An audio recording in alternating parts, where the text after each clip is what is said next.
Hello and welcome back to sax.co.uk London. Now today we're going to do something a bit different. So when you come into store, whether it be Sussex or London, and you say come in and try new mouthpieces, it's so easy to get sort of fall into the trap of how much am I spending and how it looks and other things like that. All these sort of visual cues when you're buying something. And they can really colour your opinion of something, because at the end of the day, if something looks cool, you're instantly going to think it's better. At least I do anyway.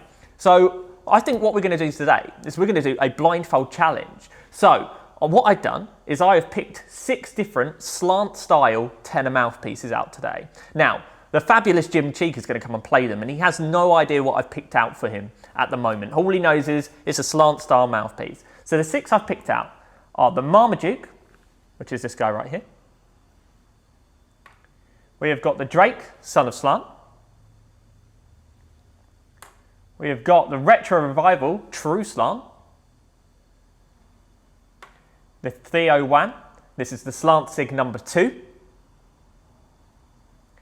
We've grabbed an Otto Link, this is a vintage tone edge. And then finally, an Aizen LS. Now, as I said, Jim has no idea which ones I've picked out. All he knows is their slant style. So, for the sake of continuity, and because we want to make this as scientific as humanly possible in a saxophone shop, what we've done is we're going to use Jim's fabulous Andy Shepherd autograph, which is number 15, Krakow.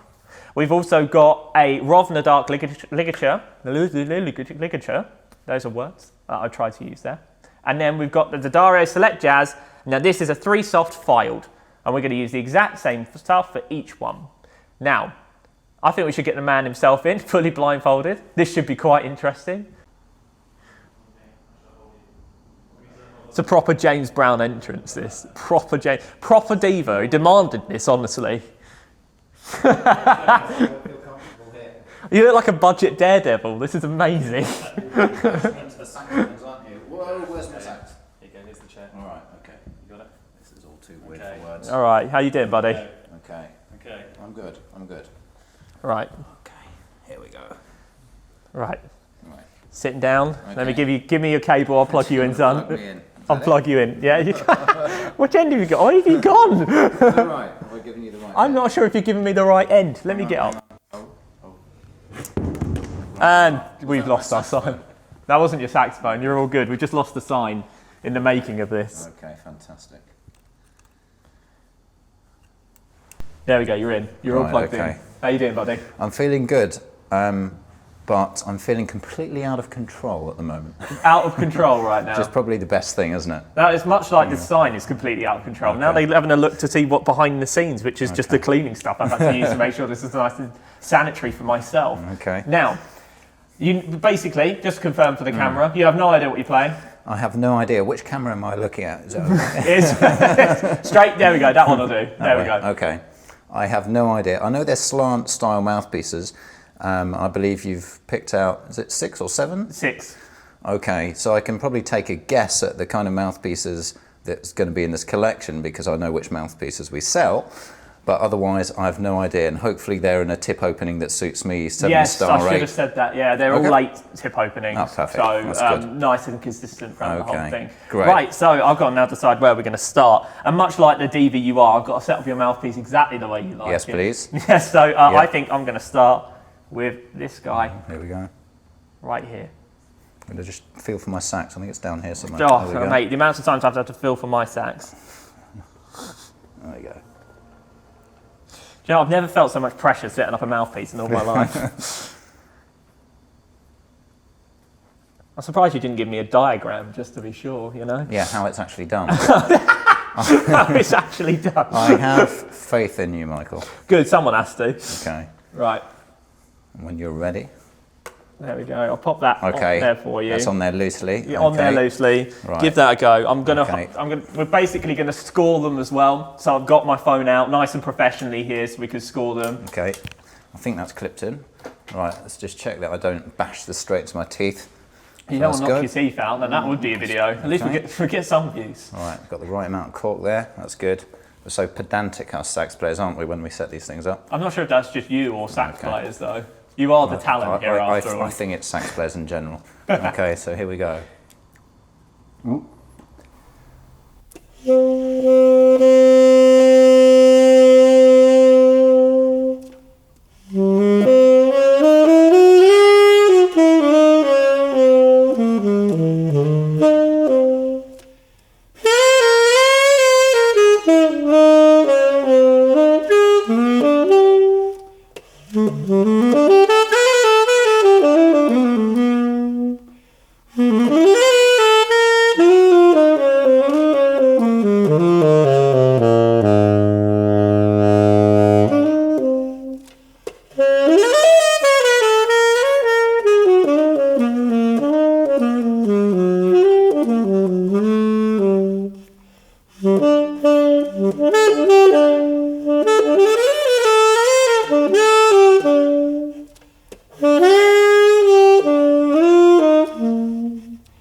This is very interesting. You've got literally no idea No, but you sort of still get an interesting physical feeling for the mouthpiece. Even though I don't know which mouthpiece this is out of all the kind of slants that we sell in the store, you can actually get a feel for the kind of physical geometry of the mouthpiece, you know, because you can feel if the beak is sort of steep or not. And this one feels quite narrow to me. I'm not going to start guessing what the mouthpieces are, because I know that's not the aim of the game. It's just to give more kind of commentary on the actual mouthpieces and the way they feel. So for me, this one feels like it holds a nice core throughout the whole range. It doesn't go sort of horribly bright, for example, as you go to the bottom area. Sometimes they can be really hard to control at the bottom, and it's a very sort of bright sound down there in the sort of bottom Ds and Cs. But this has got quite a nice sort of full sound and very free blowing at the same time. So, you know, down at the bottom B flat, it's sort of the sound nicely springs out at you, and as you go up to the top, it's nice and easy blowing, very sort of free sound with an obvious kind of core to it. So so very slant sig-like in its style. I know a lot of these kind of slant sig mouthpieces that we sell aren't true copies of they a all slant kind of innovate sig. them slightly in weird and wonderful ways. And That's right. When you know exactly what's what, we can break down we exactly can talk what about they're that. doing. Yeah. So for me, this has got a sort of it's quite true to the sort of slant sig style of mouthpiece. You know, one of the originals. So its main features, it's got quite a nice core sound, a good amount of brightness on the top, very free blowing. Do you want me to score it? Is that Yeah, what it I want is? to score. Give me a score out of 10, baby. So I'm going to say, for me, this is about a 7. A 7 out of 10. And what was your overwhelming sort of like comment on the guy? Free blowing, nice sort of dark core sound, but with a nice sort of element of kind of freedom and brightness on the top as well. Amazing. Well, I think that's a very good start for an unknown mouthpiece in this situation. Now, let me get covered in your spit. Yeah, thank you for that. There are many people out there who have dreamed of this moment, if I'm honest with you. So, I don't know what to say. humbled, honestly. Yeah, obviously. Now, it's funny, the Slant's probably one of our most popular mouthpieces in the store. What do you think the reason for the Slant tenor piece being so popular is? Well, Otto Link, I mean, they are the sort of grandfather of the mouthpieces, aren't they? And the Slant it was just that development of those early Otto Links where they just took it in a direction that gave a little bit more bite to the sort of original Links, took it in a slightly more contemporary direction.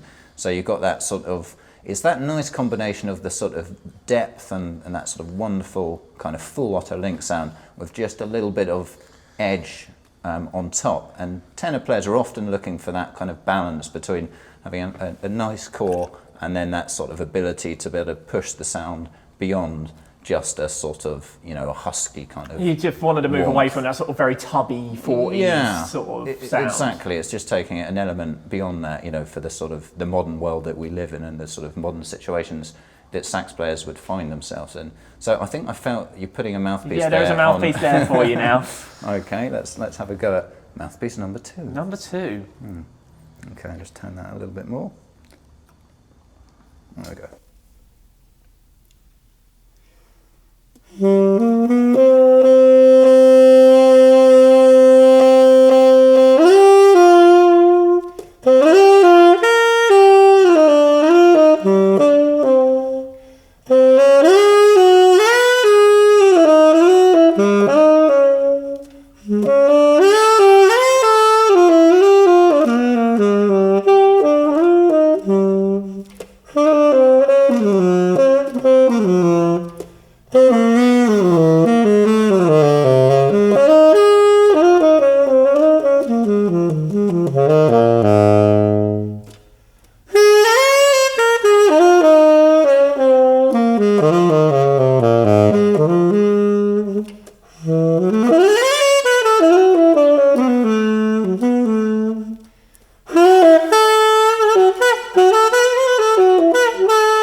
Okay, I really like this one. I think this one feels like it's got a little bit more of a tubbiness. We mentioned that before. Yeah. In the sound over and above the first one. So it's got the core again, but it's a wider core and it's a sort of darker core. So it enables you as a player, if you kind of want to play like this, to push against it a bit more in order to bring out that more contemporary edge if you want it. So naturally it's got that kind of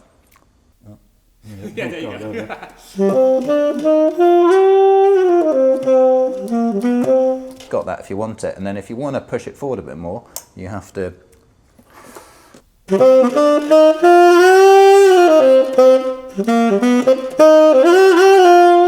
and even then it's not going too bright. Yeah, I was about to say, it's still got that real presence. It has, yeah. I think it would probably get a little bit lost if you're playing with an electric band, for example, and you're really trying to push it through, some sort of heavy guitar sounds, that kind of thing.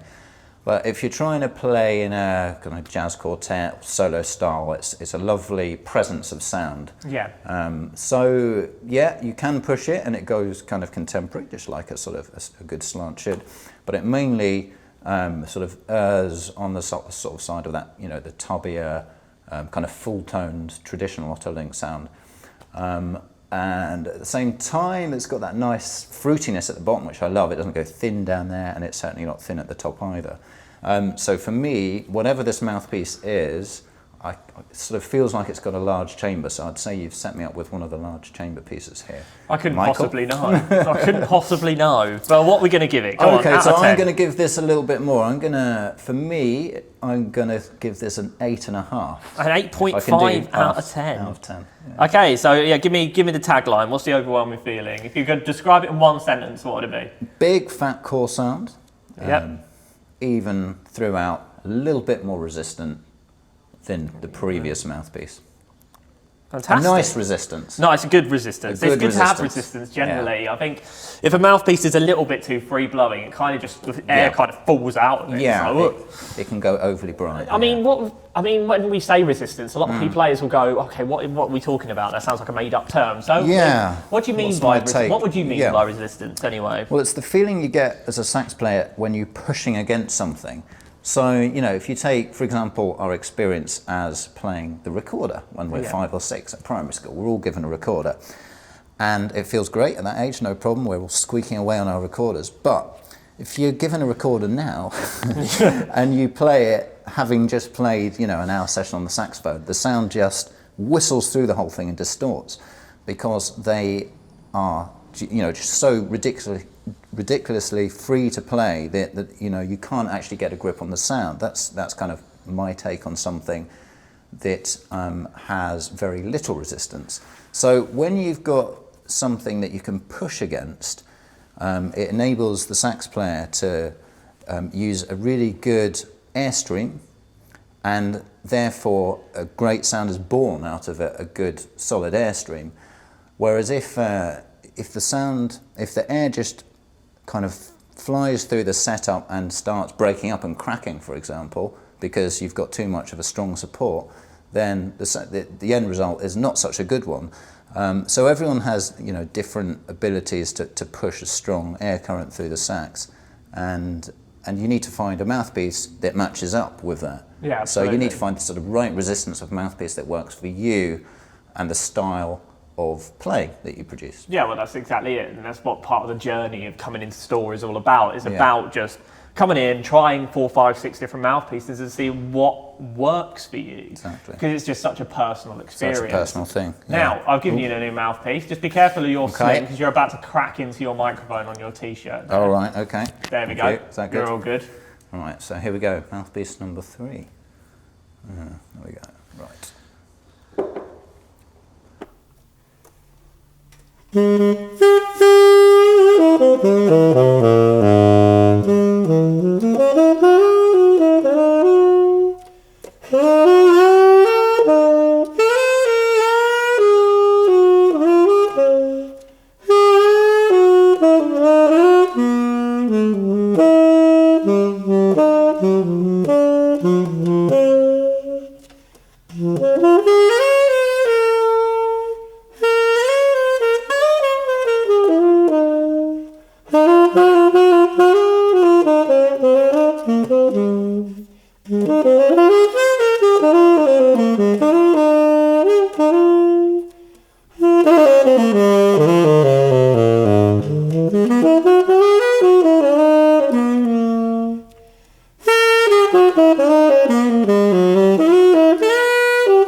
Yeah, this one pulls me into kind of ballad territory. It's got that softer, kind of cloudier kind of feel about the sound. Yeah, it's really sort of floaty. It's lovely. It really is, yeah.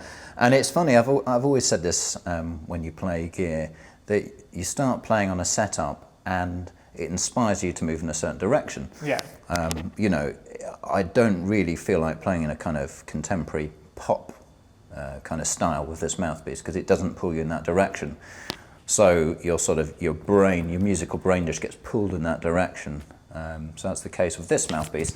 So I would describe it as a kind of almost wispy round the edges sort of sound, very soft. It's got a core, but it's not a sort of defined core. It's kind of a little bit, the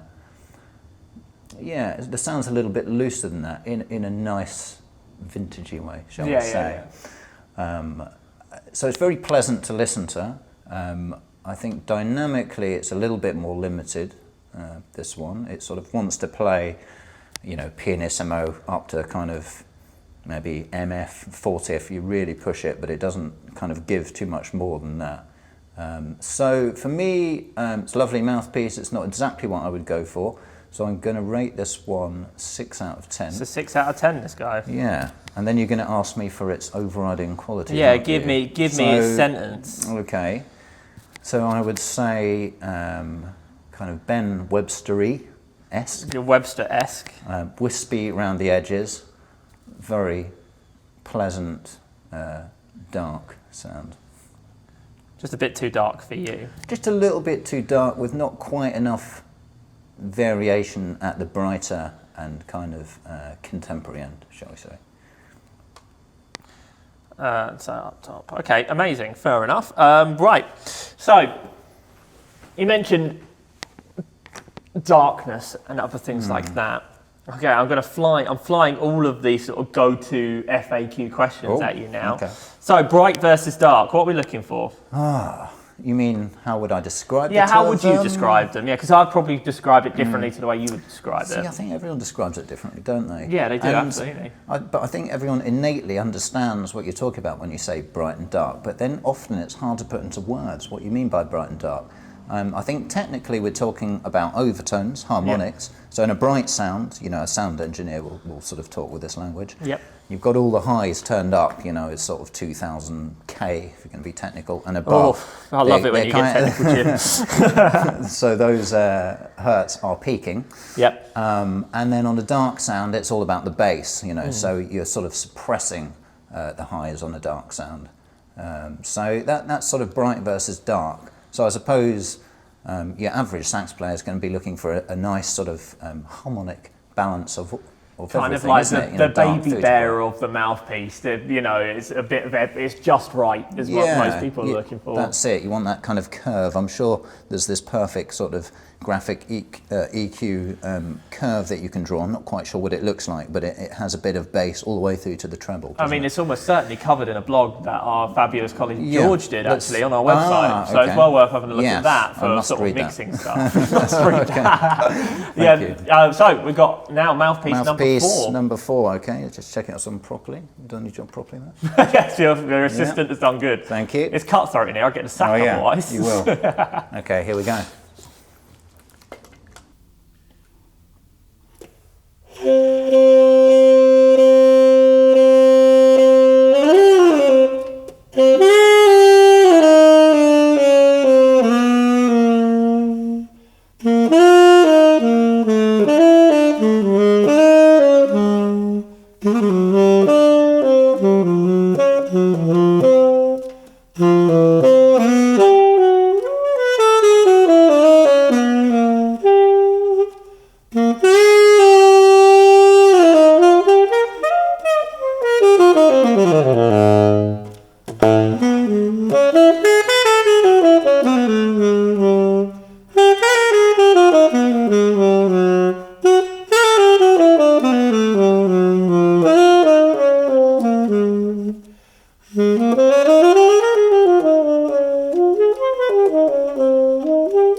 Okay, I'm going to stop there.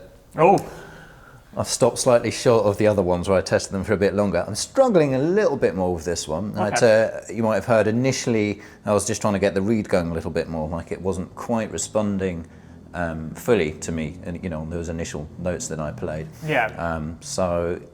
But sometimes, and this is worth pointing out, you just have to adjust to the mouthpiece that you're playing. Give it 5 minutes, 10 minutes, and suddenly your playing is completely different to that initial first 10 seconds where you just, you were just absolutely. in the wrong place with your jaw, your reed, and everything. I think it's the same with the mouthpieces generally. I think when you come into the store, obviously you can have as much time as you want when you're in store. You can have the whole day if you need it. But I think you really start learning a mouthpiece after a few months when you've really given it the hours. Yeah. So, I mean, especially in this situation, it must be an absolute nightmare being completely blind and having minimal time to play it. But It's just a nightmare. it's just, I mean, that's just being with me generally, I've Yes, heard. I think so. Oh, okay. You sound like my wife. No, This is it's not terrible. true. It's not. It's a lovely experience. And here I'm trying to grab my crook and completely failing. Where is it? There we go. Yeah. There we go. That's just a security thing. So this mouthpiece, it's got, for me, I think it's a little bit more resistant than some of the others, I would say. And maybe it feels like it could have a different reed that's going to sort of balance with it better than this one here, shall we say. But it's not got the sort of centered core of one or two of them that I tried. I think the first and second that I tried, I seem to remember, had very nice core kind of sounds to them.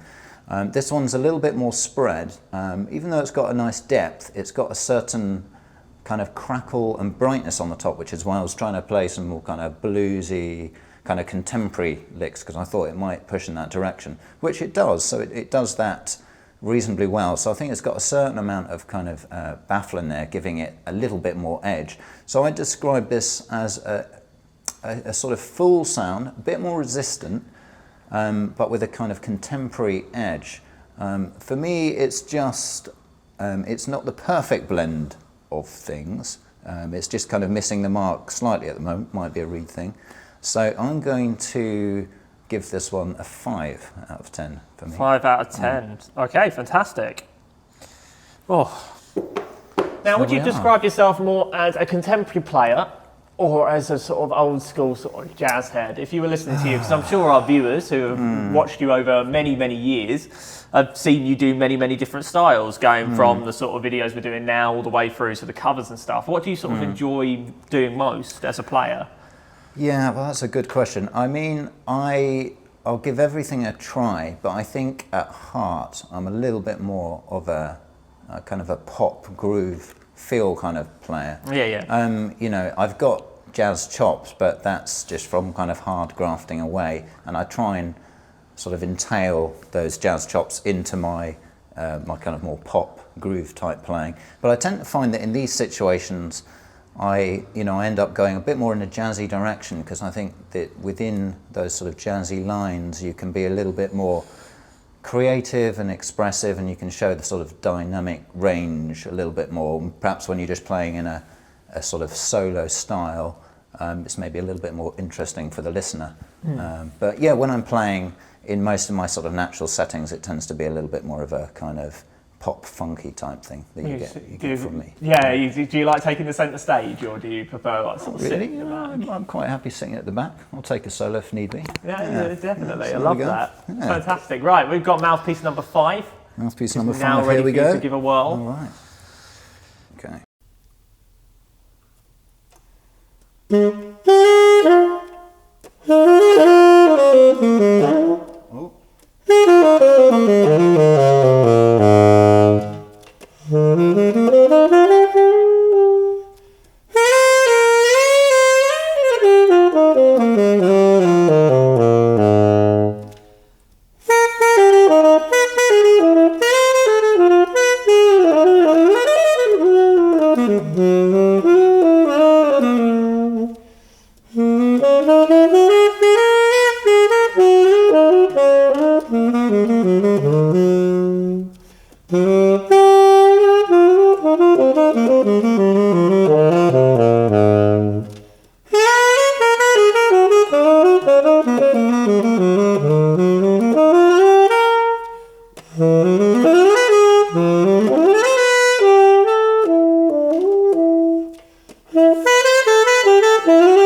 That was definitely my favourite so far. That was, I'm not sure if it's just because you've warmed up fully now and you're firing on all cylinders, but that one just felt so present for me. Yeah, this one felt naturally good to me. I think it sort of suited my playing there, and I kind of really got into it a bit more. It's got that naturally more fat core sound. I know I keep mentioning the term core sound, but I think it's quite important in the context of these. Don't worry, I'm going to ask you to clarify that in a minute. It's fine. I not already mentioned that. Anyway, yes. So I like it when you can push against something. It's got that nice resistance to it, a naturally fat sound that works throughout the range, so from bottom B flat up through to the altissimo, it feels quite kind of comfortable, moving sort of over the break and into the altissimo without the sound kind of losing anything. It still feels quite sort of a fat sound at the top, so it gives you confidence as a player. It certainly gives me confidence anyway.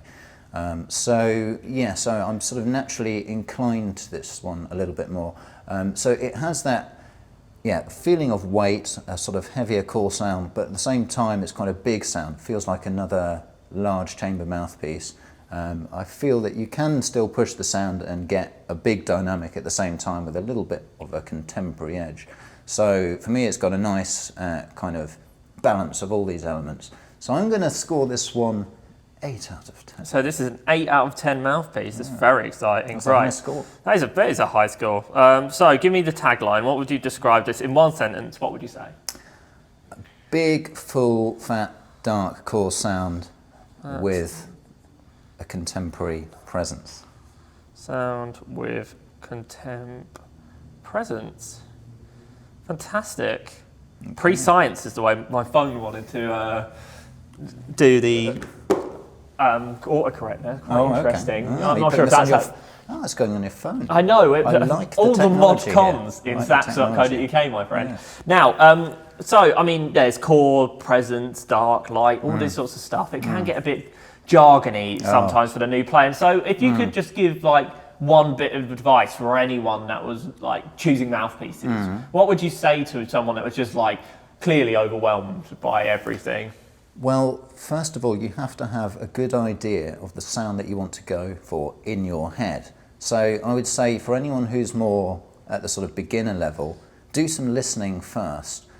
Don't just kind of go in and blindly blow on pieces. Yes, it's important to try pieces and sort of see how you respond to them, but it's also important to be inspired, by the great sax players. So if you've got a good idea of a sound in your head, then when you come to playing these mouthpieces, you'll sort of figure out whether you feel like you're on the way to getting close to that sound, that ideal sound in your head. This isn't just an overnight process. It takes years to sort of build up your sort of ideal desired sound by listening to many people. You don't just suddenly stumble across your ideal sax sound overnight, unless you get a great recommendation from someone and that person just really clicks with you. So do a lot of listening, but then beyond that, a good mouthpiece should allow you flexibility as a sax player. You should be able to play a note, you should be able to control it in all the dynamics, in all the tonalities from dark to bright, without feeling uncomfortable at any of those phases, any of the different dynamics. So you should just be able to play it straight away and it should just feel great. Throughout the entire range. You should just have a satisfying feeling about the sound. It's a tough business because great players can be on the hunt for a really great mouthpiece for many years. Some people say you never find it. Yeah, exactly. I think those people are wrong. You can get too bogged down by it sometimes, but basically, in a nutshell, you should be looking for something that's flexible, allows you to play evenly throughout the range, bottom B flat up through to the altissimo, with a nice dynamic range. Absolutely. That would be my summary. So this is mouthpiece number... This is number 6, our last mouthpiece of the Slant series. It's worth saying as well, we will certainly be covering other mouthpieces in this. I think, so far, I think it's been a massive success just for watching you walk in. So I've got to do more blind tests, haven't I? I think 100%. This is the start of something. Yeah, I think part of the discovery is just deciding where you're going to want to sit. And I think, absolutely. I think we should give number 6 a whirl and see what we've got going on. Let's give it a go.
this is another big kind of tubby standing mouthpiece with a kind of large chamber feel to it to me.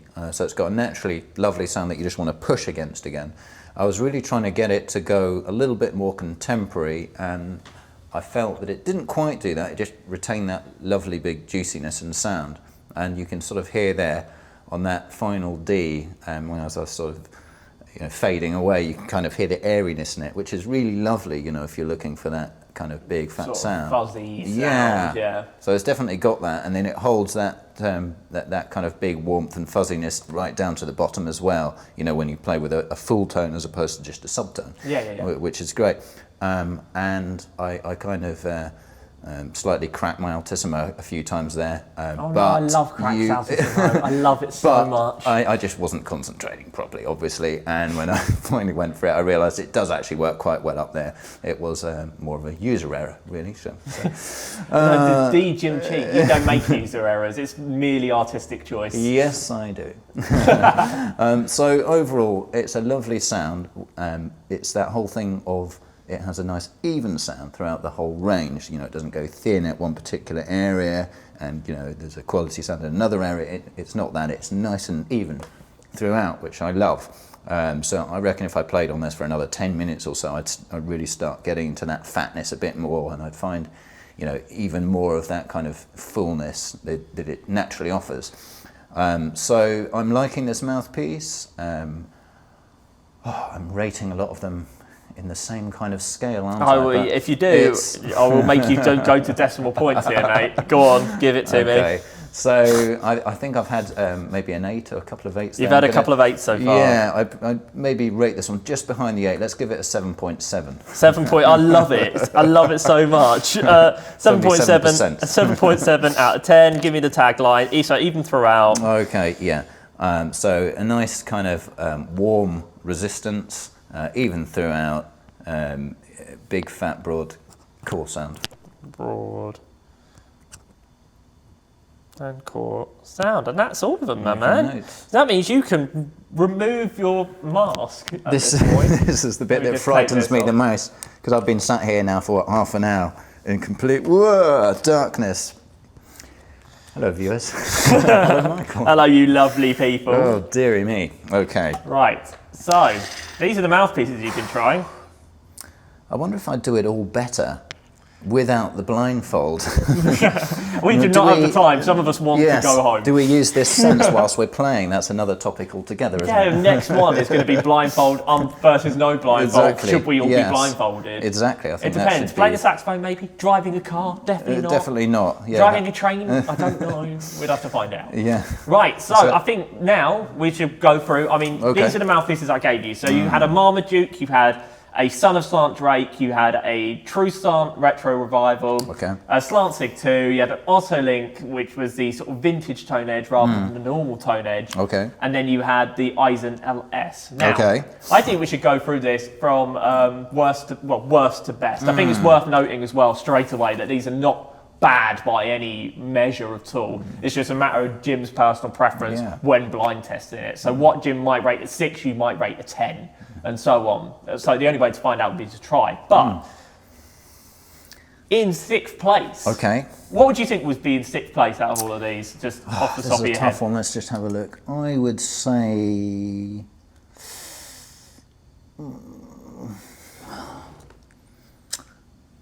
It's really hard to say. I like the look of all... When I look at these mouthpieces, I think, I want to try all these mouthpieces. They're kind of right up my street.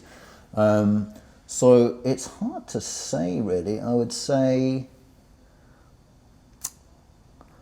maybe the Marmaduke. When I've tried it in the past, I've found it a warm sound, but just a little bit too fuzzy for me. Not quite with that focus. So that's fair enough. It's tough to actually say what the order should be at this stage, just looking at them. Well, I mean, you described number 6 as a full sound. It's a lot more resistant. It does have that contemporary edge, but it's just not the perfect blend for what you're looking for. Okay. And that one was the Retro Revival. Right. True Slant. Okay.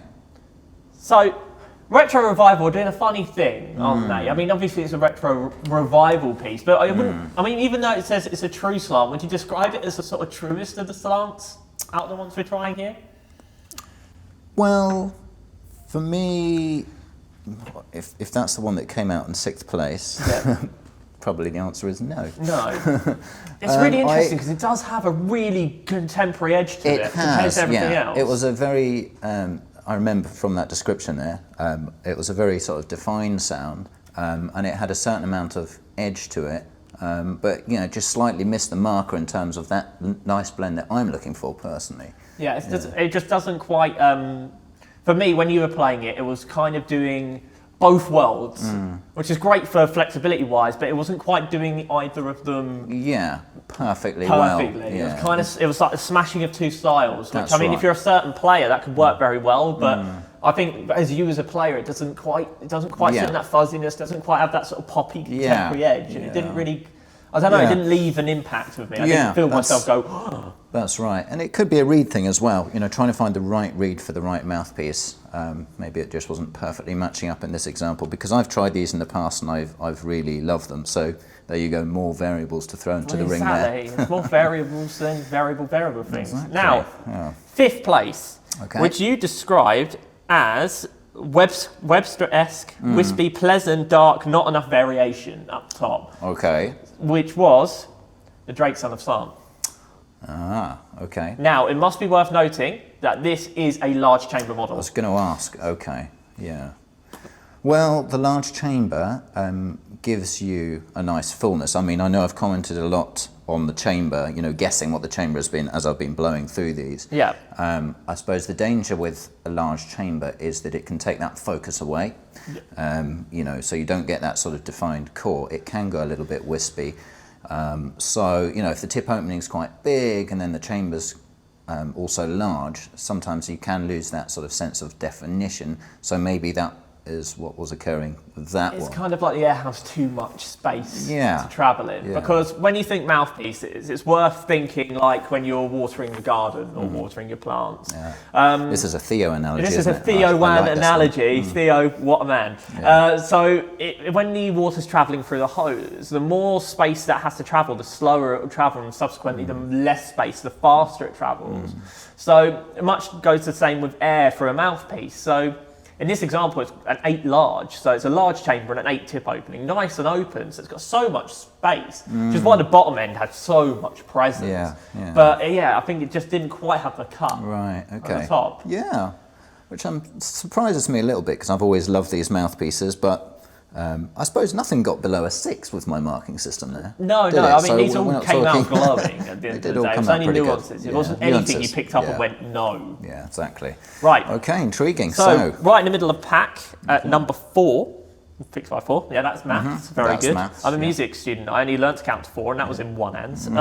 So we described this one as free blowing, dark core, plenty of freedom, and it was a 7 out of 10. Okay. And that was the Theo one Slant Sig 2. And I think that's very much the correct way of describing that mouthpiece. Yeah, okay. I think I remember that one, yeah. So, yes, the Theo mouthpieces I've always found very free blowing. Even if you go to a larger tip, in fact, actually, I think they only go up to an 8. Maybe they do an 8-star. I think it's just an 8 that they do in their Slant Sig range, and it just feels very easy. You put that mouthpiece on, I remember it now from that score. Yeah, I think it was the first one we covered. Oh, okay, yeah, and no issues with the response. I think I started on a middle D because it's a nice safe note to start on, and immediately you get that response. So you can just almost relax the jaw, everything's going to come out. You don't need to kind of really push against a sort of wave of resistance with it. So I like that. I mean, I've mentioned I like resistance, but at the same time, it's about that balance, isn't it? And when you have an element of free blowingness with it, which you certainly do with this one, it makes life a lot easier. Yeah, absolutely. Yeah, very nice. I completely agree with that. So we're getting into the top 3 now. Okay. So in the bronze medal position. Oh yes. Rated a 7.7 out of 10. My favourite score. Okay, that was the last one, wasn't it? Yes. Exactly. So even throughout, very warm resistance. There's plenty of warm resistance, as we like to describe it. I do, yes. I love that. I'm not quite sure what it means, but I really enjoy it as a term. I don't think I'm sure either, to be honest. No, we'd all like to find out one day. And it's got a broad core sound, and that was the Eisen LS. These are funny, these Eisens. I really like them. They're lovely. I mean, must be noted that I actually play a alto Eisen piece as my sort of main gigging good mouthpiece. choice, They're just lovely, and they're really. I mean, they are slightly more on the delicate side, so they're not for heavy hands. But I think you mean in terms of the build, the actual build themselves. Yeah, quite thin at the rail, aren't they? Yeah. It says, I mean, it's worth noting that you have to be a little bit more careful with them. Absolutely, you can't be, throwing them about in your pub gigs. But I mean, the sound you got from that was just sort of really cuddly. It was like a big warm cuddle. Yeah, and it's a 7.7, so that's a good score, right? It's a great score. I love that score. Yeah. I mean, what did you think? I mean, it's the last one I gave you, so you're plenty warmed up by the time I gave it. Exactly. Well, just very natural. It was one of those sounds where you're not going to get a bum note. The moment you produce the sound straight away, you're going to enjoy it and you're just going to get into the sound.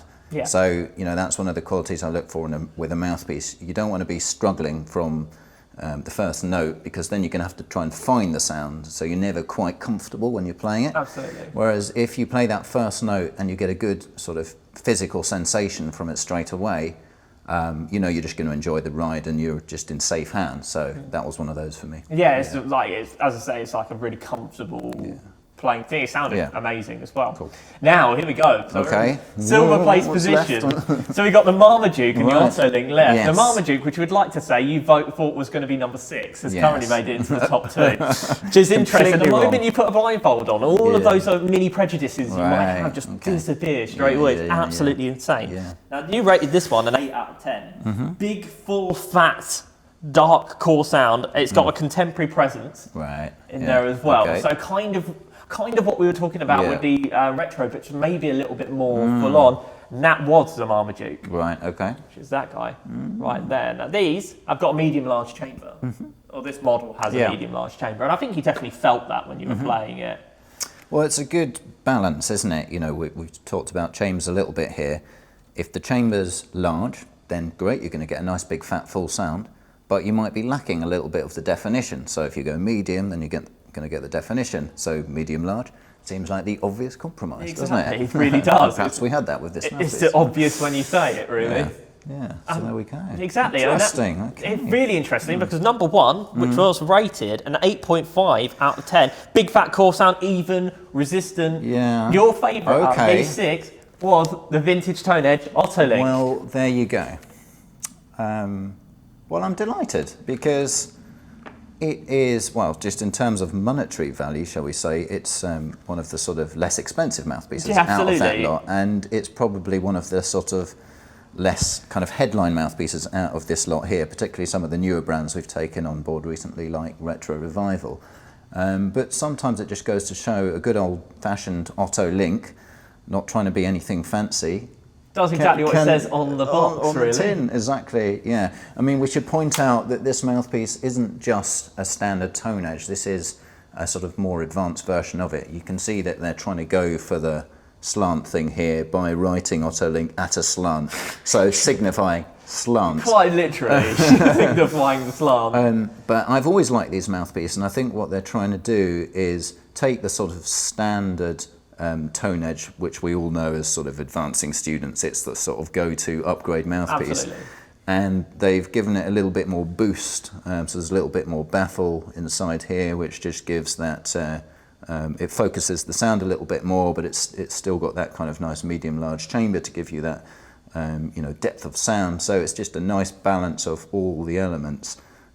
So really interesting that came out top. It's mad, isn't it? It just goes to show that not necessarily the most expensive thing is the best thing for you. At the end of the day, the best thing to do is just come in and try them, get a feel, because maybe something like the Retro Revival really resonates with you. Maybe, much like Jim and I must say myself, the Autolink is the one that sort of sings to you. They're fantastic. I will say the Autolinks can be inconsistent. So it's well worth trying 1 or 2 if you play them. They are hand finished, so by nature of that, they can have a bit of inconsistency. Yeah, this one's obviously a beaut. This one obviously picked a peach out of all of them there. But I think I'll try it again after this video. I think that sounds like a mighty fine plan.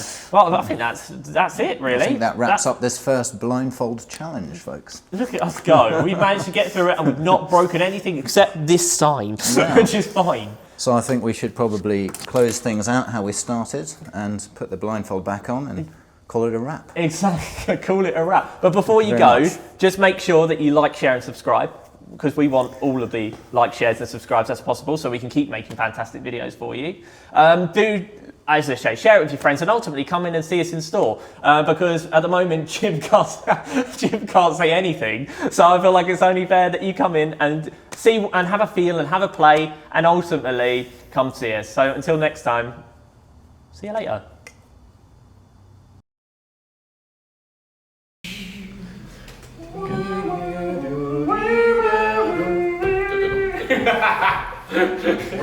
Down, left, down.